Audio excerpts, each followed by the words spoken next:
ওনার personal ব্যাপারে আমি কথা বলতে পারবো না, কারণ আমি কোনো ইজারা নিইনি।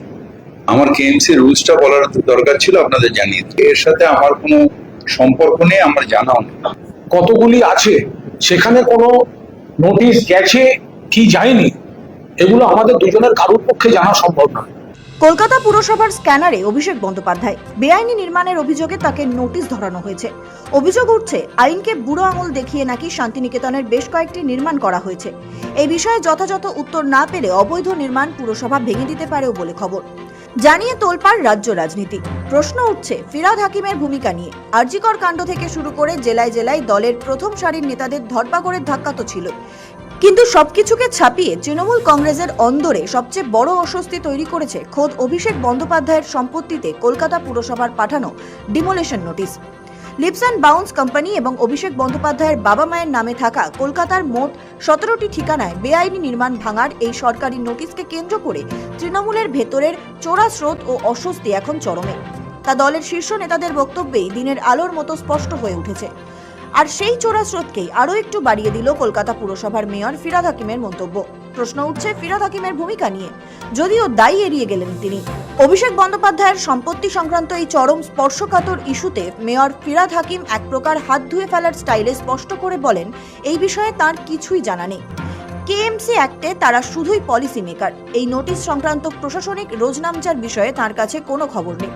সাংবাদিক বৈঠক থেকে কার্যত রহস্যময় দূরত্বের তত্ত্ব খাড়া করলেন ববি।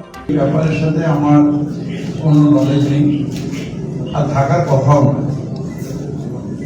কেএমসি বিল্ডিং ডিপার্টমেন্ট কাকে নোটিশ দেবে কাকে দেবে না, কোন নোটিশে কি সেকশন, এটা আমাদের পলিসি ম্যাটার নয়।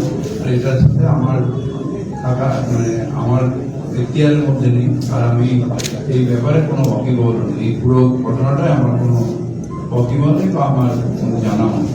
কোন বিল্ডিং হচ্ছে না হচ্ছে রেগুলার করা, মনিটরিং করা, সেই বিল্ডিং এর যত বিল্ডিং হচ্ছে কলকাতায় এটা আমাকে জানানো হয়নি বা এটা আমার জানানোর কথা। ওনার পার্সোনাল ব্যাপারে আমি কথা বলতে পারবো না, কারণ আমি কোনো ইজারা নিইনি। আমার কেএমসি রুলসটা বলার দরকার ছিল, আপনাদের জানিয়ে দিই। এর সাথে আমার কোনো সম্পর্ক নেই, আমার জানাও নেই। কোনো ইলেক্টেড রিপ্রেজেন্টেটিভ বা ইলেক্টেড যারা হয় তারা পলিসি তৈরি করে। এক্সিকিউটিভ যে কাজটা, এক্সিকিউটিভ কাজটা, এই কাজটা কমিশনের আন্ডারে হয়, এটাই কেএমসি অ্যাক্ট। সুতরাং এই ব্যাপারে আমাদের এই রেগুলার ডে টু ডে কাজ, notice, stoppage of illegal building, নতুন বিল্ডিং স্যাংশন দেওয়া, এইটার মধ্যে জনপ্রতিনিধিরা থাকতে পারে না। ফিরহাদ যখন সুকৌশলে নিজেকে এই নোটিশ কাণ্ড থেকে দূরে সরিয়ে রাখছেন, ঠিক তখনই এই বিষয়ে এক অত্যন্ত তাৎপর্যপূর্ণ মন্তব্য করে জল্পনা বাড়িয়ে দিয়েছেন বেলেঘাটার তৃণমূল বিধায়ক তথা দলের বর্ষিয়ান মুখপাত্র কুণাল ঘোষ। তার স্পষ্ট কথা, বিজেপির নতুন সরকার সম্পূর্ণ রাজনৈতিক ষড়যন্ত্র করে এবং ক্ষমতার অপব্যবহার করে তৃণমূলের বিভিন্ন স্তরের নেতাদের উপর মানসিক ও প্রশাসনিক চাপ সৃষ্টি করার চেষ্টা করছে। এটা আসলে রাজনৈতিক প্রতিহিংসার নোংরা খেলা ছাড়া আর কিছুই নয়। আমাদের দলের সর্বভারতীয় সাধারণ সম্পাদক এবং একই সঙ্গে মাননীয় সাংসদ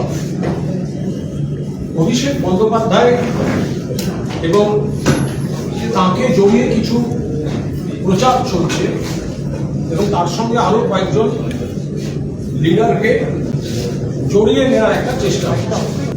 যেহেতু মূল বিষয়টি তার সঙ্গে নিশ্চয়ই পার্টির সম্পর্ক নেই, এটা সম্পূর্ণভাবে একটি ব্যক্তিগত বিষয়, কিন্তু তিনি যেহেতু আমাদের দলের সর্বভারতীয় সাধারণ সম্পাদক এবং দলের ভাবমূর্তিকে নষ্ট করার জন্য তাকে ঘিরে প্রচার চলছে এবং তাকে এমনভাবে টার্গেট করা হচ্ছে যাতে দলের ভাবমূর্তিতে বিভ্রান্তি তৈরি করা যায়। যে প্রচারটি চলছে সেই প্রচার false, fabricated and devoid of any credibility. Kunal ঘোষের এই মন্তব্যের পরেই যখন সাংবাদিকেরা জানতে চান যে তাহলে কি অভিষেকের এই 17টি সম্পত্তি সত্যিই বেআইনি, এই প্রশ্নের জবাবে কুণালের সংযোজন বিষয়টি নিয়ে সামগ্রিকভাবে দল যা মনে করছে মুখপাত্র হিসেবে তিনি সেটাই বলছেন।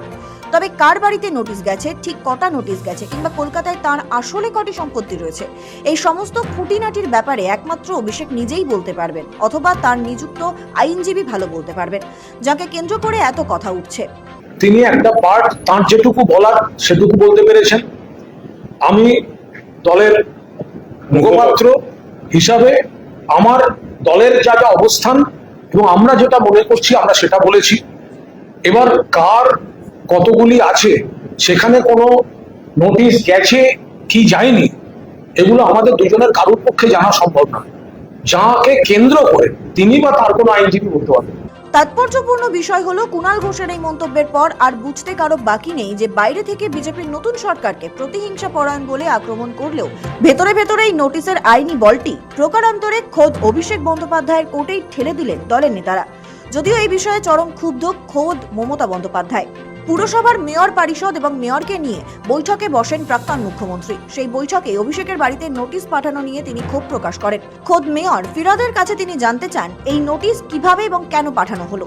তাতে নাকি ফিরাদ জানিয়েছেন ওই নোটিশের বিন্দু বিসর্গ তিনি কিছু জানতেন না, তাকে আড়ালে রেখেই ওই নোটিশ পাঠানো হয়েছে।